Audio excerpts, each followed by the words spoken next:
অনেক কষ্ট নেবেন না। আজকে আমি একটা কথা বলি, যারা নোয়াখালী জেলার আছেন তারা আল্লাহর ওয়াস্তে বউয়ের বাড়ি থেকে কিছু নেওয়ার আশা করবেন না।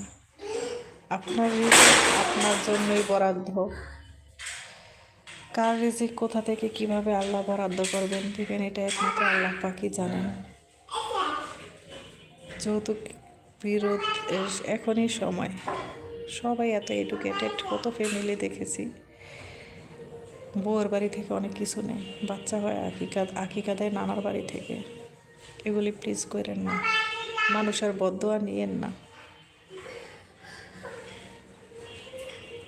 মানুষের বদদোয়া নিয়েন না।